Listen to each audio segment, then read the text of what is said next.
तर नमस्ते मंडळी, स्वागत आहे तुमचं आपल्या नवीन व्हिडिओमध्ये.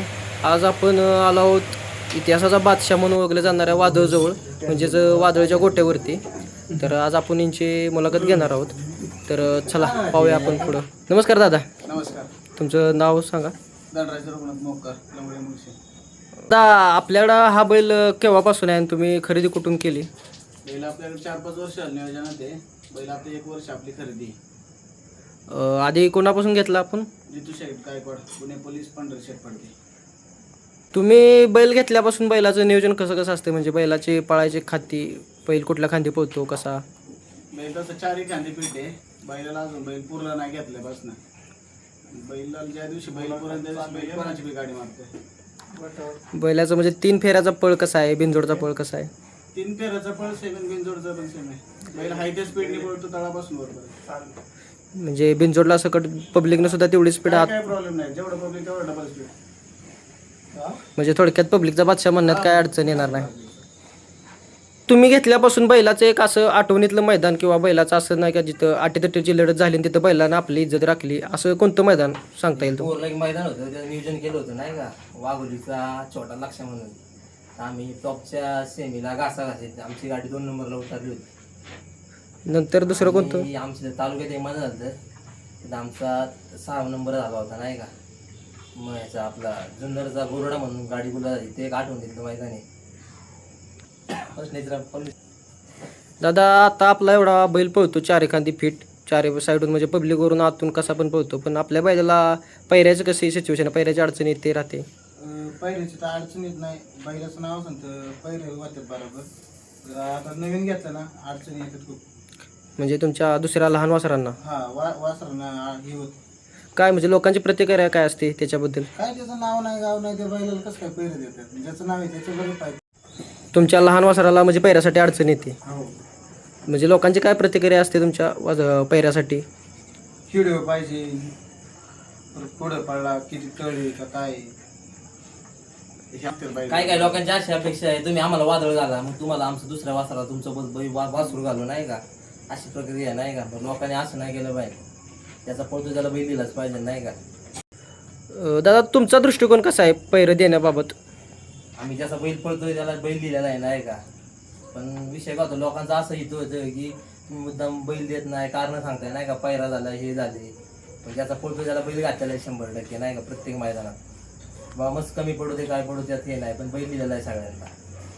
दादा, बैलाचं आता आगामी नियोजन काय आहे बैलाच पुढील? आता बैल 21 तारखेला पळणार आहे पेडगावला. नंतर त्यानंतर काय? त्याच्यानंतर कंटिन्यू बिनजोडला दिसेल. बिनजोडला कुठं पळेल बैल आपला? आपल्या मुळशीत. मुळशीमध्ये. हा. मित्रांनो, तुम्ही बैल बघू शकताय, बैलाचं शरीर बघू शकताय, बैलाचं शरीर कसं राखले. दादा, बैलाचं शरीर राखण्यामागचं रहस्य काय? बैलाचा व्यायाम काय, खुराक काय असतो बैलाला? बैलाला आपण 8 दिवसातून डोंगरावर नेतो चालवायला सिम्बॉसिसच्या. 8 दिवसातून एकदा. बैलाचा खुराक काय असतो? खुराक त्याला तो काय खुराक आहे? बैलाच खुराक आपण चेंज करत राहतो वातावरणानुसार. बैलाला डोंगरावर चालवण्या व्यतिरिक्त दुसरा कोणता व्यायाम घेता अजून? दुसरा व्यायाम काहीच नाही त्याला. आणि तो येडा आहे, तो मारतो डायरेक्ट प्रत्येकाला.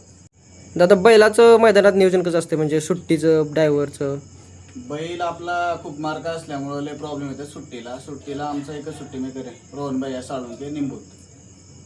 आणि ड्रायव्हर म्हटलं तर? ड्रायव्हरचं काय, ड्रायव्हर बऱ्यापैकी असतं आमच्या तालुक्यातलाच आहे, गौरव एक आहे. आणि बाकी कोण असेल ते नियोजन करतात, पायरेकरी ड्रायव्हर देतात आम्हाला. आणि फेरायला आपला घरचा ड्रायव्हर आहे, पण ड्रायव्हर ड्रायव्हर मुळशीवाला घरची गाडी आणतो. प्रत्येक वेळेस हा बऱ्यापैकी जास्त जटतो बैलांना. दादा, आत्तापर्यंत बैल कोणत्या कोणत्या म्हणजे मोठ्या नंदीच्या गळ्यात पळाला? आपला मोठा सोनारपाड्या, सोन्या, गोडोली, बादमा, भरपूर बैल आहेत असे नामांकित, त्यांच्यावर बैल पळलाय. बैल आपला महाराष्ट्रात कुठं कुठं पळाला? बैल आपला नाशिक, शिर्डी घोडा गाडीत जास्त पळलाय. त्याच्यानंतर औरंगाबादला आपला सातारा छकडीत बैल पळलाय 3-4 वर्ष. बिनजोडला 1-2 वर्ष पडलाय. पंढरी शेठ फडकेचं नाव बैल भरपूर मोठं केलं. बैल दोन्ही साईडने पब्लिकने पळून भरपूर मोठ्या मोठ्या गाड्या मारून बैलाने आपल्या घाटावरती पण 1-2 नंबर केले. बैलाची म्हणजे मैदानात पळायची ख्याती कशी आहे? बैल 3 उड्याच्या आज घेतो तळात. तो गोड्याच्या पुढं आहे ना उडी जास्त मारतो. बैलाचा तळाचा विषय असा आहे की बैलाला त्याच्या एवढा तळ कोणालाच नाही आतापर्यंत महाराष्ट्रात. आणि त्याच्यामुळे आमच्या बैलाला तळाचे पैरे बी होत नाही. दादा मैदानात आपली गाडी कोणाच्या नावा पळते? आमचा भाऊ आहे रोटमलनाथ प्रसन्न, रवी रघुनाथ मोकर, लवळे मुळशी आणि वादळ फॅन क्लब मुळशी. मैदानात हां. आमची मैदानात एकच पावती असते, पहिल्यापासून एकच असते. आता संघटनेने नियम काढला, हा बी चांगला नियम आहे, 2 पावत्या. आणि आमची पावती जिथं निघन तिथं आम्ही बैल कायम पळवला आहे आजपर्यंत. त्याच पावती त्याच नाव बैल पळतो. आणि पैऱ्यात पळताना म्हणजे तुम्ही कसं पैरं बघता? मोठं पैरं, बारकं पैरं? आणि आपला बैल कंटिन्यू लहानच पायऱ्यात पळतो, मोठ्या पायऱ्यात आपण पळत नाही कधी. दादा बैलगाडी क्षेत्रातले जे आता बैलांची मोठ्या खरेदी विक्री होते ते किमती वगैरे वाढवून सांगतात, त्याच्याबद्दल तुमचं काय म्हणणं आहे? बऱ्यापैकी आहे, किमती वगैरे वाढवून सगळं खोटं असतं. जे रिअल आहे ते कधीच कोणाच्या समोर येत नाही, ते समोर येणं गरजेचं आहे. आता आमच्या वादळची खरेदी आहे 7,77,000, ती यूट्यूबला आहे, गेल्या 4 वर्षाची खरेदी आहे. तुम्ही कधी जाऊन यूट्यूबला चेक करा वादळची खरेदी, ते तुम्हाला यूट्यूबला येऊन जाईल. असं कधीच कोणाचा व्यवहार झाला नाही.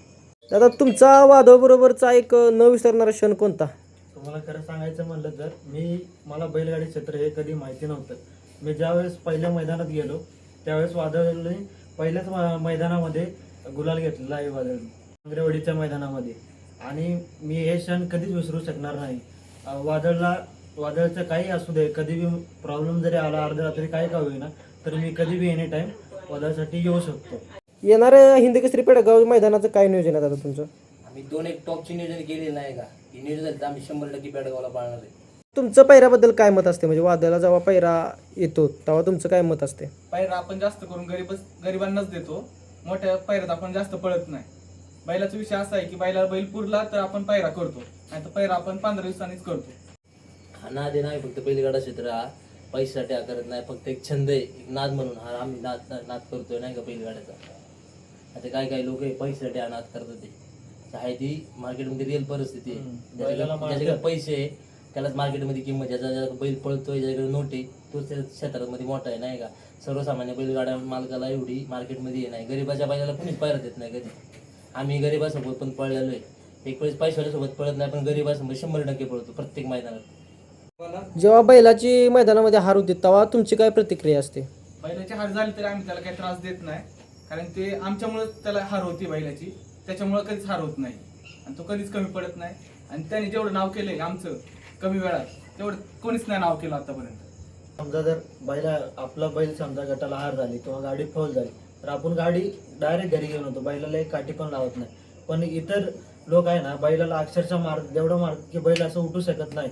बैलाला एवढा त्रास होतो की पुढच्या मैदानात बैल विचार करतो आपण गट पासच केलं पाहिजे, असं तरीकेने त्याला मारलं जातं त्या बैलाला. थोडीफार त्या कमिटीने आहे ना, थोडीफार प्रत्येक बैल संघटनेने त्या बैलगाडी क्षेत्रामध्ये त्या बैलाला काही होऊ नये अशा तरीकेने थोडंफार लक्ष द्यायला पाहिजे. बैलगाडी क्षेत्राकडं एक सक्सेस म्हणून तुम्ही कसं बघता? बैलगाडी क्षेत्रात ते सक्सेस होण्यासारखं काहीच नाही आहे. इथं पैसा कमावण्यासारखं फक्त एक खरेदी विक्री केली तर गरीबास थोडा फायदा होतो आहे, बाकी याच्यात काही नाही. आणि आपले जे स्टॉल वगैरे लागतात बैलगाडी क्षेत्रात त्यांचा व्यावसायिकांचा फायदा आहे. बाकी नाद करतात गरिबांचा, यांचा कोणाचा फायदा नाही. कमीत कमी एका मैदानाचा खर्च 7,000 ते 8,000 रुपये होतो आणि लोक कामाला जाऊन हे करतात नाद.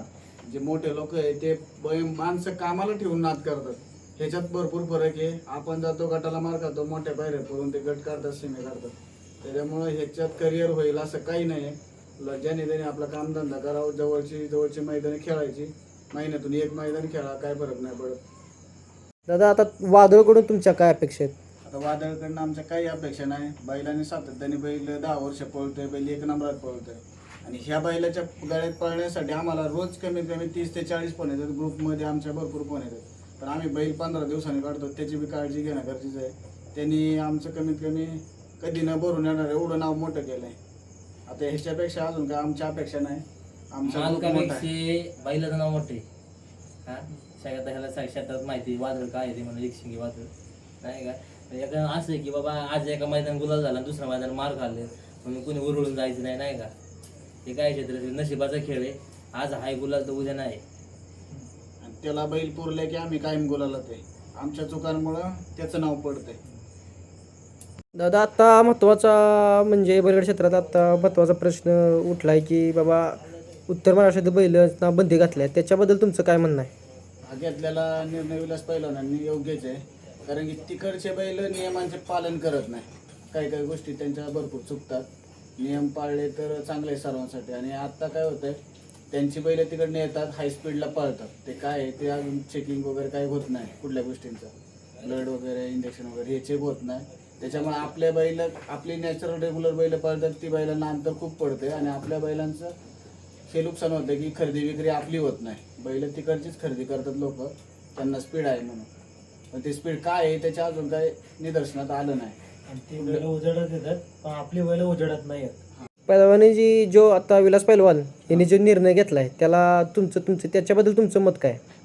त्यांनी योग्यच निर्णय घेतलाय. आणि विलास पैलवान या क्षेत्रात लक्ष द्यायला लागले तेव्हापासून हे क्षेत्र चांगल्या रेंजला गेले आणि चांगल्या स्टेजला गेले. त्यांनी जे निकालाचे वगैरे सगळे व्हिडिओ बघून चेक करून निकाल देतात, ते नव्हते त्याच्या अगोदर. ते काय कोणाला निकाल भेटत नव्हता आणि काहीच नव्हतं.